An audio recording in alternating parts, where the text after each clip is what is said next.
Morning. Today we're going to discuss political ideologies and style. We have five major political ideologies here: anarchism, absolutism, liberalism, conservatism, and socialism. It's more on the style. No? Um, okay. Now let's go to anarchism. Though we have already discussed anarchism part 1, this is a additional information. Now, the belief that the best government is absolutely no government is known anarchism. Walang gobyerno. Okay? Sa mga tao ang siyang nasusunod. This ideology argues that everything should about government is repressive and therefore must be abolished entirely. Yung tao na ang gustong masunod, then ayaw ng so kaguluhan. There is chaos. A related ideology is known as nihilism, emphasizes that everything, both government and society, must be periodically destroyed in order to start anew. Nihilists often categorically rejects traditional concept of morality in favor of violence and terror. So, talagang magulo. Walang nasusunod. And yung salitang nihilism, abolish lahat, no? Destroyed everything and starts anew. Ganon eh. So anarchism and nihilism were once associated with socialism because many anarchists and nihilists supported the socialist call for revolution and complete overhaul of government and society in the early to mid 20th century. Halimbawa, corruption. Hindi mawawala ang corruption. Kaya lang, dapat alisin mula doon sa taas hanggang sa pinakamababa, i-abolish. Ang pag-abolish usually ay pinapatay yung nihilism. Kasi pag hindi pinatay, mayroong bagong gobyerno, pupunta yan sa bagong gobyerno, kung tawag yan ay balimbing, no? Maraming bumabalimbing, tapos magsisimula uli ng corruption. So that is anarchism. Okay, next is absolutism. Traditionally, much of Western civilization's history was dominated by absolutism. The belief that a single ruler should have control over every aspect of the government and of the people's lives. Absolute rulers had a variety of titles, including chieftain, king, pharaoh, emperor. Pharaoh is sa Egypt yun. Emperor, Caesar, sultan, and prince. Maraming titles. So, one-man rule yan. In some cultures, absolute ruler was seen as a god, okay, in human form. Other peoples believe that the ruler had the divine right or of kings, meaning that God had chosen, okay, the ruler to govern the people or the rest. As a result, many cultures with absolute rulers practice some form of what? Caesaropapism. Okay, from the word Caesar. Ito ay Emperor Caesar of Rome. Okay, yon.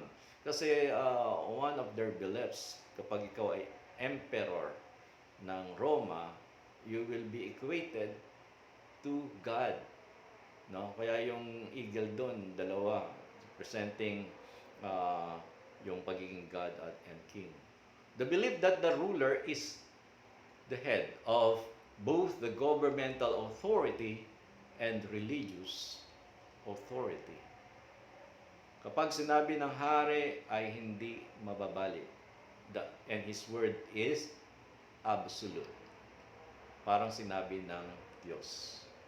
Okay, these are the beliefs of absolute beliefs. A strong sense of order. Everything should be carefully structured, including society. So, meron kaayusan. Ito yung pag ikaw ay nasa throne. Strong sense of order. A clear cut of a law of nature, a law of God. This law must be obeyed. Okay? hindi dapat suwayin. The wisdom of traditional values and institutions. New ideas are considered dangerous to the order of things. Kasi isa lang ang nasusunod. Now, from absolutism to liberalism. Okay? Classical liberalism began in England in 1600.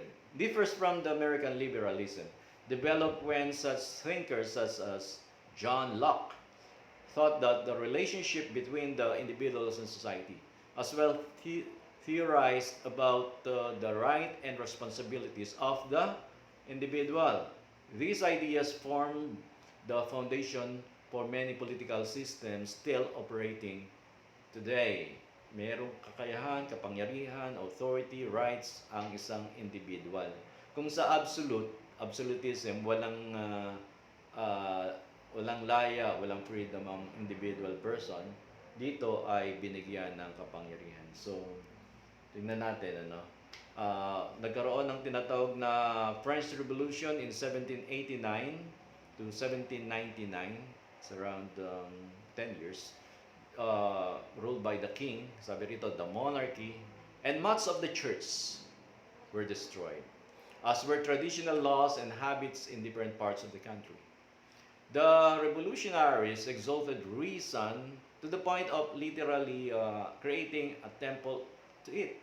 The revolutionaries renamed the Church of Notre Dame in Paris, the Temple of Reasons, in 1793, but as a result of the revolution, France plunged into years of civil war and violence. Only the emergence of Napoleon Bonaparte, an authoritarian ruler, brought stability back to the country. So the result of, from absolute style of leadership, yung monarch, then to individual person, yon ang liberalism. So the tendency is nagkaroon ng kaguluhan, civil war. Nando si Napoleon Bonaparte to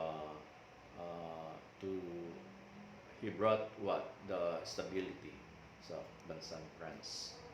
Now these are the beliefs of liberalism. Individualism. The individual takes priority over society. Freedom. Individuals have the right to make choices for themselves. This freedom is not absolute, and some behaviors such as murder. So, yung freedom na binigay sa iyo ay merong limitation yan. Hindi ka pwedeng pumatay. Of course, sa atin, bawal yon. Okay? Freedom of religion is particularly important. Freedom to come out of liberalism. Because so many governments, as time were very closely tied to a particular religious creed. Okay. Number 3 is equality. No person is morally or politically superior to others. Hierarchies are rejected. Should be equal. And rationalism. Humans are capable of thinking logically and rationally. Logic and reason helps us solve problems. Okay? And progress. Tradition should not be kept unless they have value. New ideas are helpful because they can lead to progress in the science. So, ini-embrace dito ang technology, ang improvement and progress, and sometimes ang yung tradition and morals sometimes nalilesen. The pre-market, okay? Liberalism and capitalism go hand in hand. Liberals, like the free market because it is more easily creates wealth as opposed to traditional economies, which often have extensive regulations and limit on which occasions people can mold.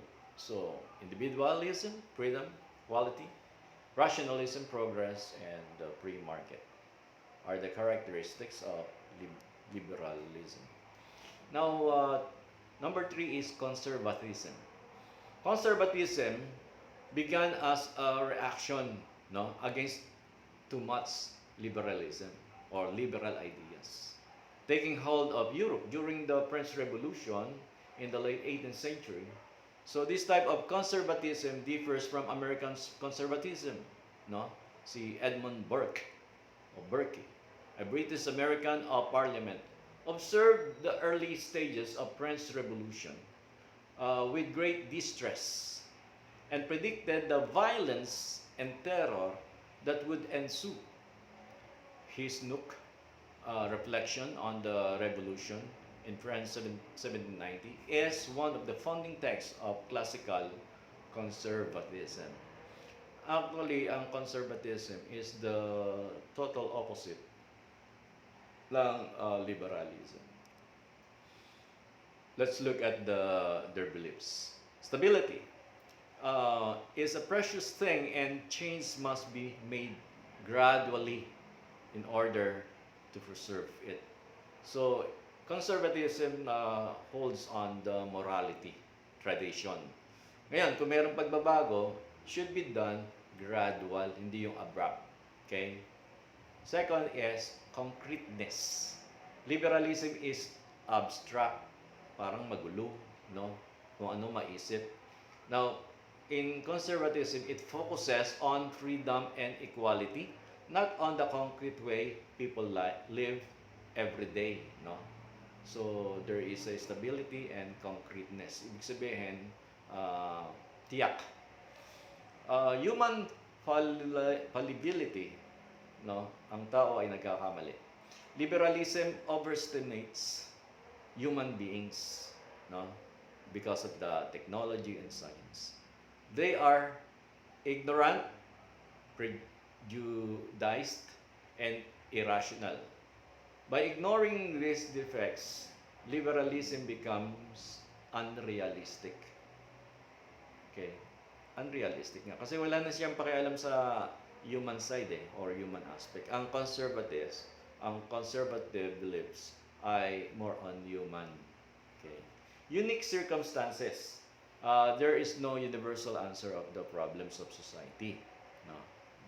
As in, the circumstances are unique in its country. So, uniqueness. Now, let's go to socialism. Socialism arose as a response to industrial revolution. So, very progressive from absolutism, then liberalism, then pasok ang conservatism, tapos pasok itong socialism. Dumating ito in response to the industrial revolution. Okay? Kasi ito na yung in na no? Technology, which was the emergence of technology such as steam engine and mass production. The Industrial Revolution started in England in the last years of the 18th century and had spread to much of Europe and America by the end of 19th century. Because major upheavals or kaguluhan, no? In a very short time, many people were forced to abandon agricultural ways of life for the modern mechanized world of factories. So that was the situation then. And the early version of socialism were put forward in Europe in the first part of the 19th century. These versions are often dubbed yung tinatawag na utopian socialism. What is utopian socialism? Socialism achieved by the moral persuasion of capitalists to surrender the means of production peacefully to the people. Yun ang ibig sabihin ng utopian socialism. Okay, but truly influential socialist theories did not emerge until industrialization expanded in the mid-19th century. So, ito yung ating history ng socialism.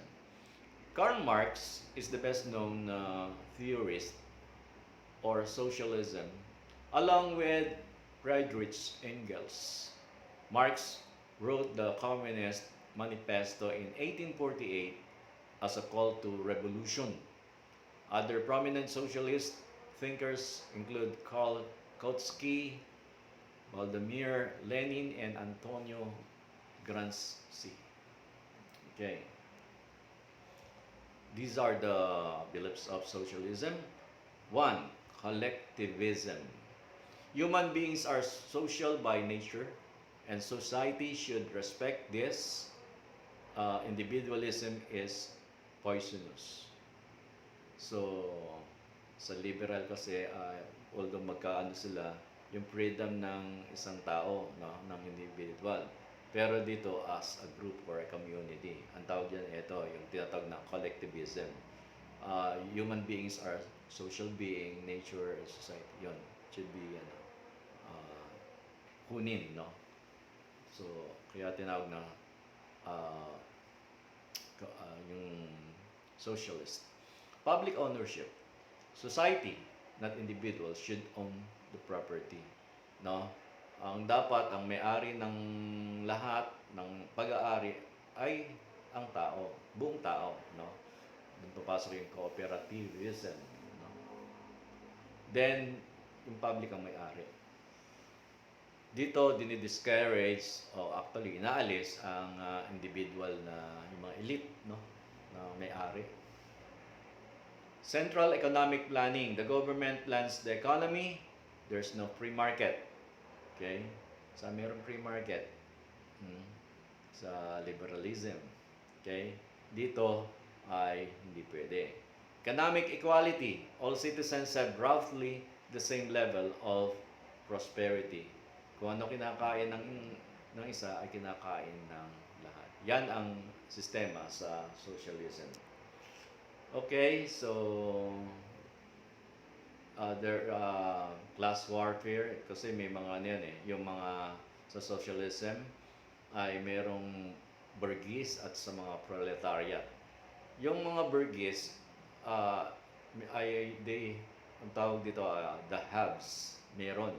Ang the have-nots ay proletariat. Usually, ito yung mga nagtatrabaho sa bukid.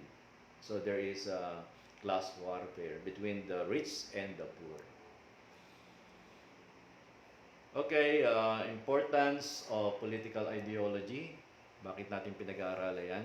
We study political ideology because we are all concerned about about interest in the various principles of intellectual discipline. So, lahat kasi tayo concerned. No? Meron tayong pakialam. Pangalawa, bakit natin kailangan pag-aralan ang ideology ng bawat isa o political ideology? Because it serves as a compass that gives direction to the person leading the society. So, ang mga politicians ay merong ideology at ito ay nagsaserve as direction or compass. So, ideology means an idea of life. Therefore, ideology dictates the political spectrum of any individual and political spectrum of a person gives direction on what, where, when, why, and how to do things for life. Let's take for an example of Hitler. His childhood gave him perception that Jews were the one controlled the economy. Yun ang nasa isip niya. And holding high positions in Germany. So, dun gumawa siya ng sariling ideolohiya. The problem of ideology, violence, and extremist.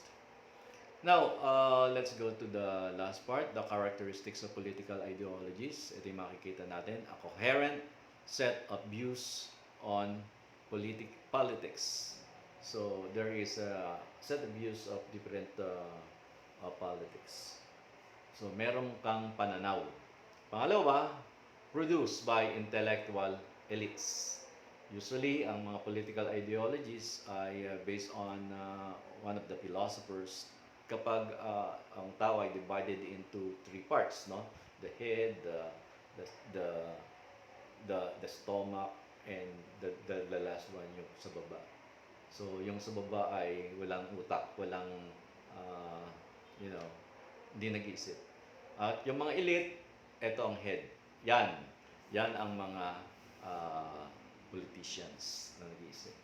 Elite. Dissemination among the mass population. Okay? Pinapaalam yon sa mga tao.